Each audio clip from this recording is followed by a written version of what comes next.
Vous écoutez la radio nationale du Mali, les 7h ici à Bamako, la même heure à Kidal.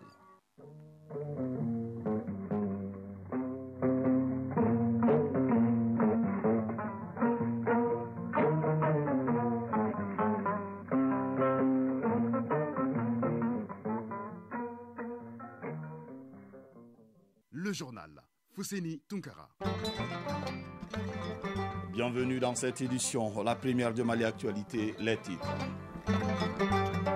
Agenda du Premier ministre par intérim aux États-Unis. Après son discours mémorable sur la tribune de l'ONU, le colonel Abdoulaye Maïga rencontre les Maliens vivant à New York. Une occasion pour parler de la situation actuelle du Mali et des problèmes auxquels nos compatriotes sont confrontés. Dans le grand format de ce lundi en rediffusion, nous vous proposons le Djeninkanimi, un terme que vous entendez couramment et qui peut être défini littéralement comme la soif d'arriver coûte que coûte à obtenir sa part. Au menu de la page sport en football, le Mali joue contre la Zambie ce soir au stade du 26 mars de Yirimadio. À l'instar de ce match Mali-Zambie, plusieurs autres rencontres amicales internationales ont eu lieu. Il sera aussi question de la Coupe du monde de basketball féminin Australie 2022. Le Mali effectue sa 4e sortie ce matin face à la Serbie. Mesdames et messieurs, bonjour à vous, merci et bienvenue dans ce journal. Pour nous, chaque personne de la diaspora constitue un ambassadeur. Il faut qu'à travers vos faits et gestes, que les Américains perçoivent la grandeur du Mali. Ces propos sont du Premier ministre par intérim qui a rencontré hier les Maliens vivant à New York. Une occasion pour parler de la situation actuelle du Mali et des problèmes auxquels nos compatriotes sont confrontés. Cette rencontre qui s'est tenue en marge de la 77e session de l'Assemblée générale des Nations unies a été une occasion pour nos compatriotes de réaffirmer leur soutien aux autorités de la transition. Le récit de nos envoyés spéciaux à New York, Mohamed Diarra et Aliou Touré.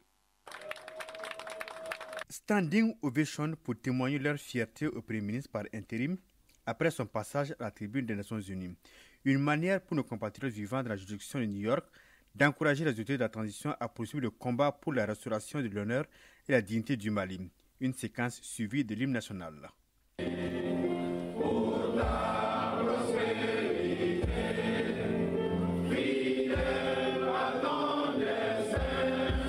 Le décor est donc planté pour 2 heures d'échange à bâton rompu en famille. L'honneur revient au diplomate malien accrédité auprès des Nations Unies de présenter sa juridiction où vivent plus de 10 000 Maliens. Ils évoluent pour la plupart dans le secteur du commerce. Nos compatriotes demandent l'implication du Premier ministre par intérim pour faciliter l'obtention de certains documents administratifs, notamment la carte NINA. Ils se plaignent aussi de leur faible représentativité aux postes nominatifs et électifs, sans oublier le problème foncier et l'impunité. Seydou Kassongué, président du Haut Conseil des Maliens de l'extérieur aux États-Unis. Il ne faut pas qu'il y ait de l'impunité, parce que quand tu regardes toutes les transactions financières, c'est un manque à gagner. Le chef du gouvernement a déclaré avoir pris bonne note des doléances présentées. Pour lui, la priorité de la transition est celle de la sécurité, gage de tout développement. Colonel Abdoulaye Maïga, Premier ministre par intérim. Tout ce que vous êtes en train de dire, l'impunité, le problème de Nina, toutes ces choses, on essaye de traiter le problème en s'attaquant d'abord à la cause. Vous allez se retrouver que souvent, c'est un problème de législation. Vous êtes dans un pays, je ne suis pas le mieux placé pour vous dire l'importance de la législation, parce que l'État travaille sur la base de la législation. Quand vous regardez un peu la mission de la transition, il y a beaucoup de réformes qui sont en cours. Vous savez, vous ne pouvez pas traiter un problème si vous ne vous attaquez pas soit à la loi qui permet le problème ou aux différents décrets ou d'autres textes réglementaires qui font que le problème, malheureusement, perdure. Et dans beaucoup de domaines, que ce soit le domaine foncier, que ce soit dans la lutte contre la corruption, ou beaucoup d'autres aspects. Il faut impérativement revoir la législation. Je pense qu'actuellement, nous avons, si je prends par exemple le domaine de la justice, il y a un projet de code pénal et de code de procédure pénale qui est en cours. Tout récemment, par décret, il y a une agence qui a été créée pour gérer les biens qui seront saisis et qui seront issus de la corruption. Donc c'est pour vous dire qu'il y a beaucoup d'actions qui sont en cours. L'objectif le plus important, Quand vous regardez le programme d'action gouvernementale, c'est d'abord la situation sécuritaire. Vous savez, quand vous n'êtes pas en sécurité, malheureusement, tous les objectifs de développement deviennent quasiment impossibles. Donc c'est vraiment la chose la plus importante. Et le chef du gouvernement par intérim d'appeler ses compatriotes à la cohésion et au respect des lois de leur pays d'accueil. Colonel Abdoulaye Maïga, Premier ministre par intérim. Faites tout pour que, à travers vos faits et gestes, que les Américains perçoivent la grandeur de notre pays à travers tous les résultats. Je sais que vous faites beaucoup de choses. Nous connaissons vraiment des icônes qui font l'honneur et la fierté de notre pays et nous nous en glorifions. C'est avec optimisme que les Maliens vivant au pays de Dong Sam sont répartis de cette rencontre. Fatoumata Diarra, présidente du Conseil supérieur de la diaspora. Pour nous, il n'y a personne qui pourrait venir et sauver ce Mali si ce n'est pas nous les Maliens. Ibrahim Abakone, Malien vivant à New York. Nous pensons qu'il y a un redressement qui est là et nous pensons que ça va continuer. Et ils ont besoin de temps, on ne peut pas tout changer sur le coup. Et le peuple a besoin d'être patient et d'être surtout discipliné. Qu'on sache que maintenant c'est toute l'Afrique et tout le monde entier qui nous regarde. Un cadre d'échange qui aura permis de briser la glace de la désinformation. Et désormais, la confiance s'installe entre le sommet et la base. New York, Mohamed Diarra a le touré pour l'ORTM. La salle Djilibaba Sissoko du Centre international de conférences de Bamako a abrité une conférence sur le thème Mali croit quelle jeunesse pour une citoyenneté constructive, organisée par l'Association pour la promotion de la paix, de l'éducation, de la sécurité, de la santé et de l'environnement. Elle se veut un cadre d'échange qui encourage l'émergence de la femme malienne et la citoyenneté. Fademba Keita.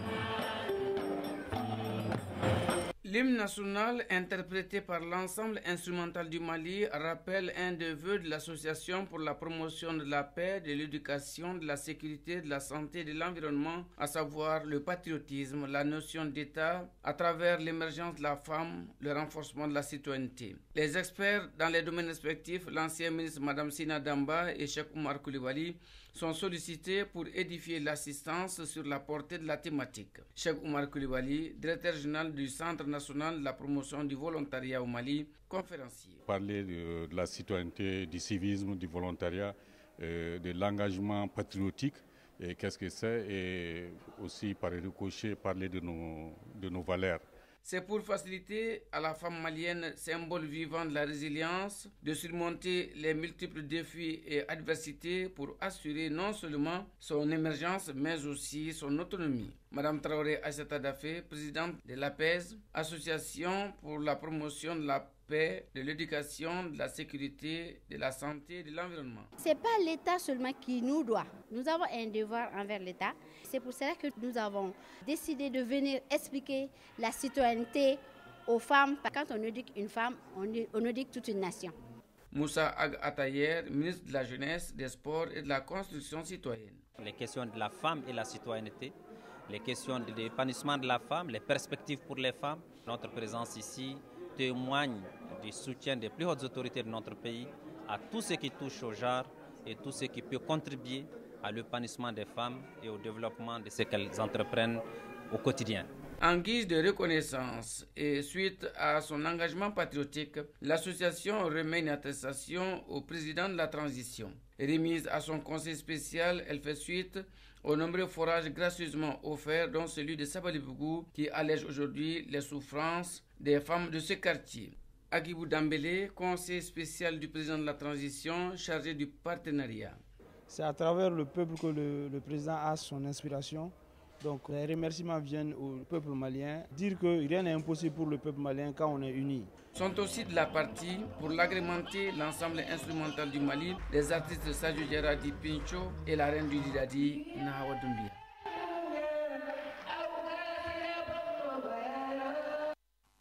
Autre conférence, cette fois-ci à Kaya. C'est le symbole de l'État qui était au centre de la rencontre organisée par le Conseil local de la jeunesse de la première région, Kabadjara. Connaître et identifier les symboles de l'État, ce sont entre autres l'objectif de cette rencontre débat qui a regroupé plusieurs jeunes dans la salle de conférence du gouvernorat. Pour certains jeunes, multiplier ce genre de rencontre est fortement souhaité. Dr Malik Ban, conférencier. Je dirais que cette conférence mérite d'être une conférence nationale. Les symboles de l'État méritent aussi d'être instruits dans nos écoles. Donc ça, c'est un appel que je lance à l'autorité pour lui qu'on diversifie un peu ces initiatives. Adama Sangaré, président du conseil local de la jeunesse d'Ekaï. Et cette conférence est nécessaire pour nous les jeunes. Connaître les symboles de l'État, ça fait partie de notre rôle. Pour le représentant du gouverneur de la région d'Ekaï, cette initiative des jeunes est salutaire car elle permettra à coup sûr à plusieurs personnes de connaître désormais les symboles de la République. Lieutenant-colonel Adama Bamba, conseiller à la sécurité au gouvernorat d'Ekaï. On ne peut pas dire qu'on est d'un pays sans connaître les emblèmes de ce pays. Il faut d'abord savoir ces emblèmes, savoir quel est le drapeau. Le drapeau, qu'est-ce que ça signifie?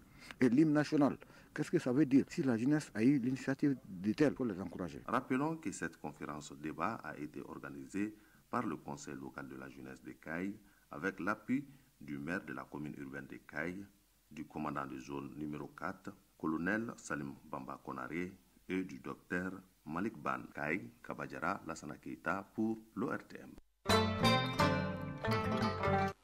Actualité hors de nos frontières, l'ancien président Moussa Dadis Camara de la Guinée est rentré en Guinée pour répondre mercredi devant un tribunal avec 10 autres accusés de sa responsabilité présumée dans le massacre du 28 septembre 2009 dans un stade de Conakry. L'information a été donnée par son avocat. L'ancien président Moussa Dadis Camara est arrivé à Conakry hier dimanche. D'après l'un de ses proches, l'ancien homme fort de la Guinée est dans une villa tenue secrète. Sénégal, Aminata Touré claque la porte du groupe présidentiel à l'Assemblée. Tête de liste lors des législatives en juillet, la députée avait été écartée du poste de présidente de l'Assemblée nationale à la faveur d'Amadou Mama Diop en raison des liens familiaux. Selon elle, en conférence de presse, l'ancienne première ministre a annoncé hier dimanche quitter le groupe parlementaire de la coalition présidentielle. Pour terminer, premier procès contre un ancien milicien de la Seleka devant la Cour pénale internationale. Le procès du centrafricain Mahamat Saïd Abdel Kani doit s'ouvrir ce lundi 26 septembre. Premier des responsables de l'ex-coalition Seleka derrière les barreaux de la CPI, le colonel Saïd est accusé de crimes de guerre et de crimes contre l'humanité. Il aurait été commis lorsqu'il dirigeait l'Office central pour la répression du banditisme après la prise de pouvoir de Michel Djotoja en mars 2013. Grand format de ce journal-là, vous l'avez certainement entendu ou pratiqué, le Djeninkanimi, puisque c'est de lui qu'il s'agit, et la soif d'arriver coûte que coûte à obtenir sa part. L'expression fait désormais partie du quotidien de beaucoup de nos compatriotes dans la recherche du gain. Pourtant, le Djeninkanimi, ce n'est pas légal et impacte négativement les relations en société et l'économie du pays. Le grand format de ce lundi en rediffusion s'intéresse à ce phénomène intitulé « Quand le Djeninkanimi devient la règle ». Il est signé Bourama Traoré et Mfali Sidibé.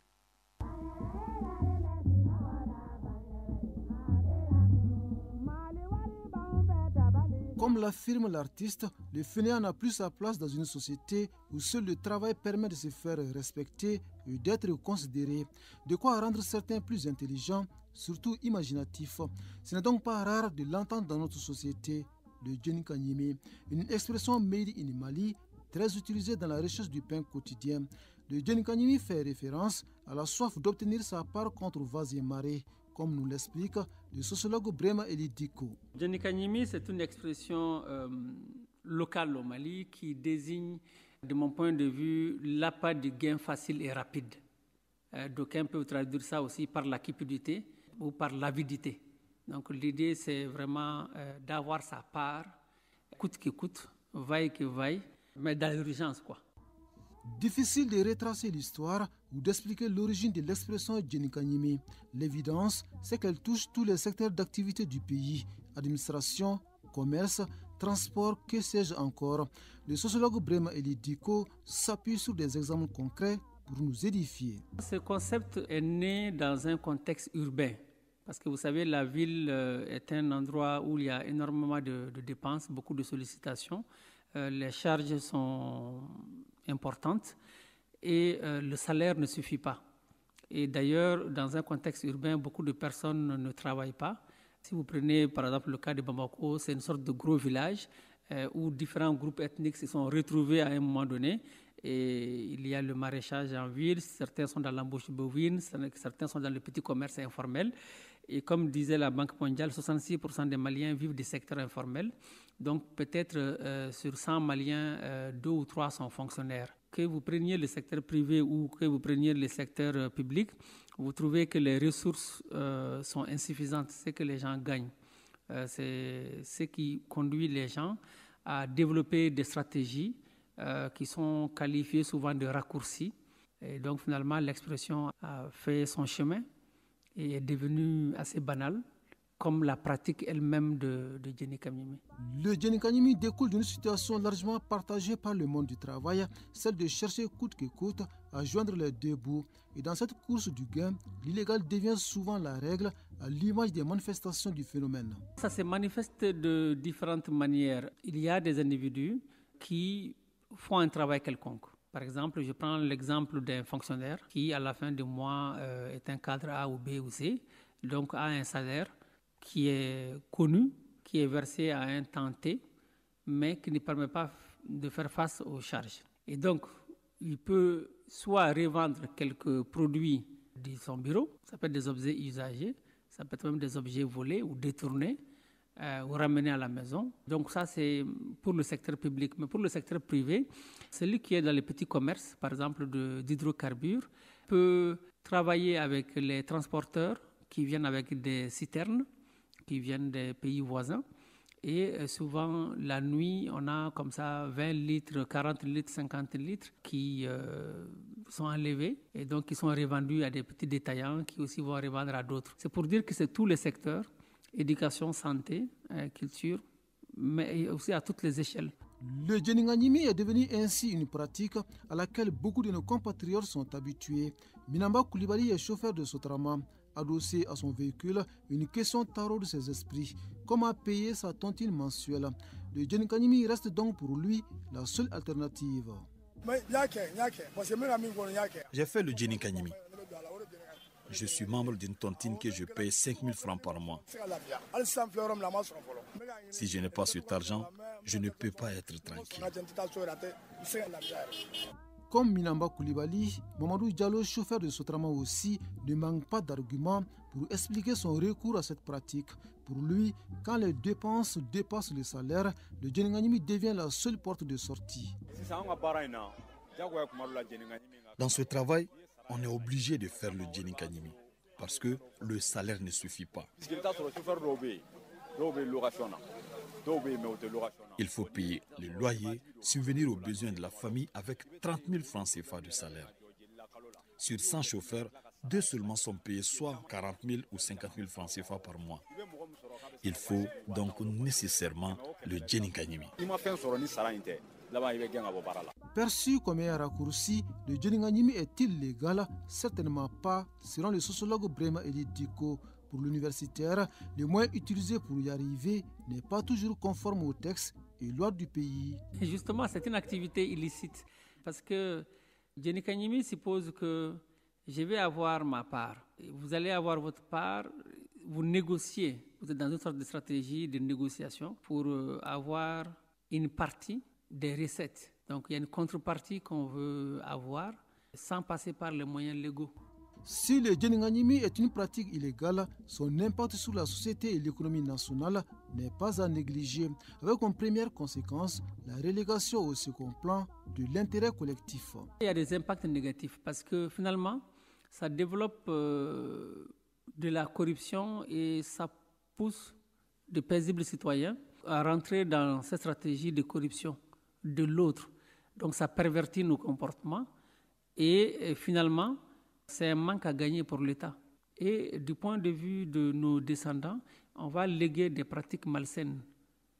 Et donc, ça n'encourage pas les gens au travail parce qu'à travers justement ce Djenikanyimi, on peut s'enrichir vite le travail ne devient pas finalement une valeur. C'est les raccourcis pour s'enrichir, pour gagner sa part, la cupidité qui deviennent la norme. Et ça, dans une société, c'est quelque chose à combattre. Le combat contre le djinganimi sera difficilement gagné dans un pays où le gain facile est devenu presque la règle.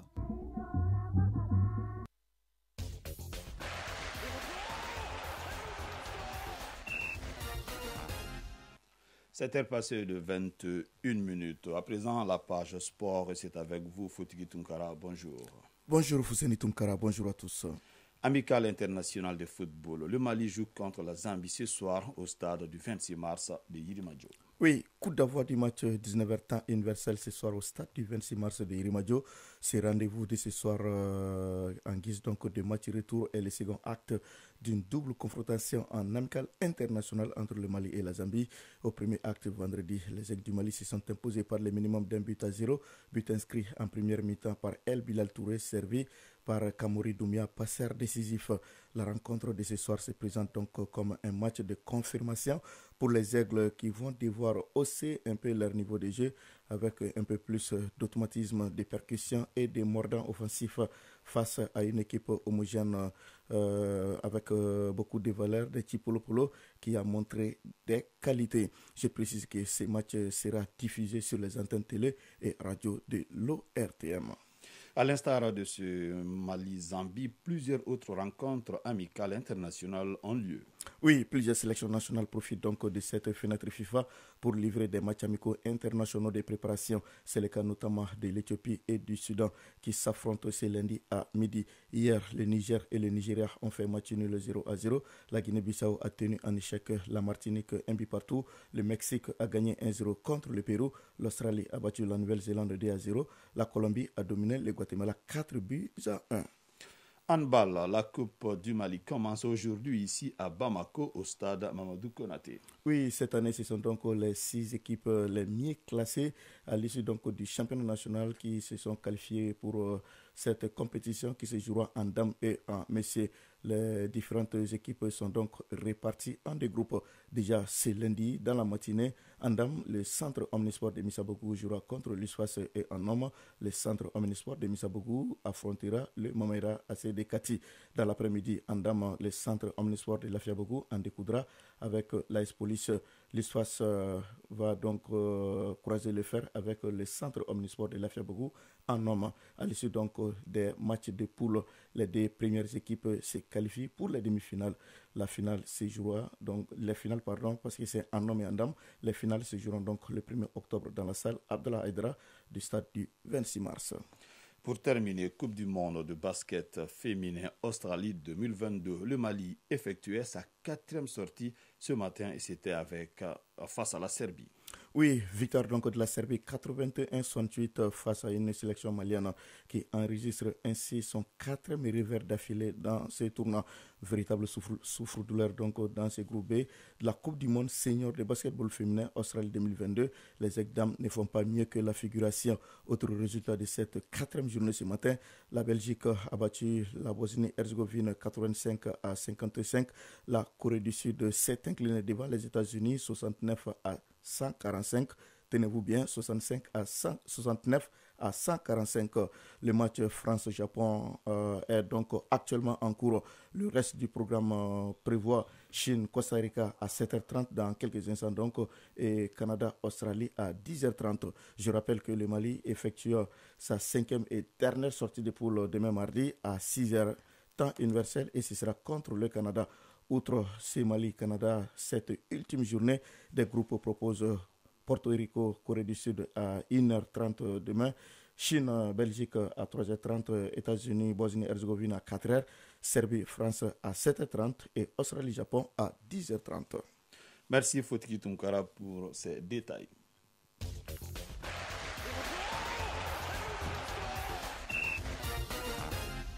À 7h passées de 25 minutes, s'achève cette édition qui vous a été présentée par Fousseni Tunkara. Mokhtar Touré a assuré la connexion technique, une édition réalisée par Ousmane Daou et la mise en ligne est assurée par Aziz Koulibaly. Prenez bien soin de vous et restez connectés tout à l'heure. Les avis et communiqués avec Fatim Dambélé, que le bon Dieu nous assiste.